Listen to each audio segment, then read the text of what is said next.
it was sending us off or bringing us back home. So, again, I'm going to commit you to coming back on the show when, later on after you've toured Europe and had a great time, and we can reflect back on some more memories about racing and some of the things that happened down there. Speaking of reflecting back, today's 9/11, and just our thoughts and prayers go out to all those people that were affected. And it's a day that we'll never forget in our lifetimes. And we're just so fortunate to live in the United States and enjoy places like Mexico, our neighbors, and everything down there. Well, you're exactly right, Jim. And I can remember the day very well. I was putting on a race at Primm, Nevada. And I was there the week beginning of 9/11, which we certainly didn't know was going to happen. I was there, constructing the course. And as you know, it's a long days and, early rise and late finish, getting out there and making sure we had everything prepared for the race to come that weekend. And I was sitting in my room at the, what the hell was it called? The Prima Donna Hotel there at Primm, and the news comes on, and, it's 9/11. Yeah. It wasn't 9/11, but yes, it was 9/11.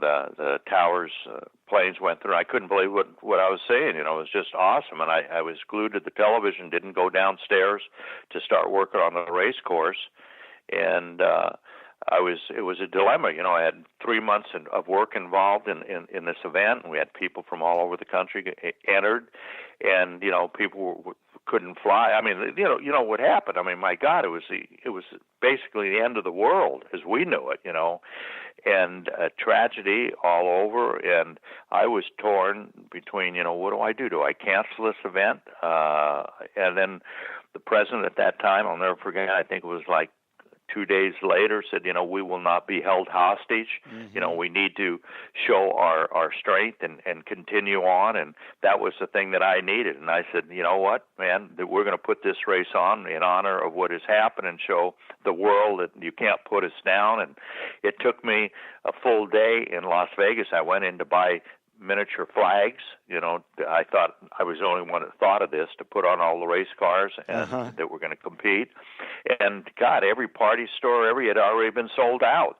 And I finally was able to, get enough of them, because I think we had close to 250, 300 entries that all showed up. And we gave each competitor a flag, and they put them on the car. It was just a small flag and everything. But yeah, it's a tragic day. In fact, there's a great ceremony here in Malibu at Pepperdine University. They do it every year, and my wife and I are going to go out there at 11 o'clock today on the lawn, which overlooks the Pacific Ocean at the Pepperdine campus.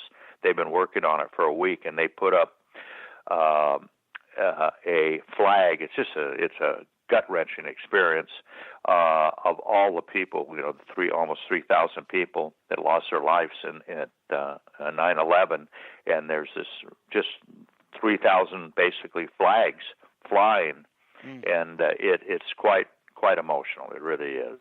Wow. Thanks for that, Sal. Thank you for your recount of that day. It was a tough one for all of us. I'm sure most of us remember where we were at.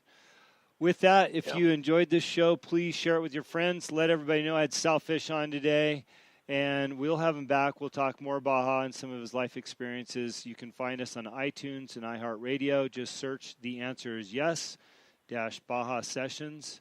Sal, thank you so much. Have a wonderful trip. It was great to talk to you today. Thank you very much, Jim, and thank your listeners for giving me an opportunity to share some of my life. And I will look forward to being on the show and give you the next episode of what Sal Fish was up to, okay? And great luck with your adventure down there in Baja. You've got a great thing going with your new business venture, and I'm excited for you. As I said, I wish I was 20, 30 years younger.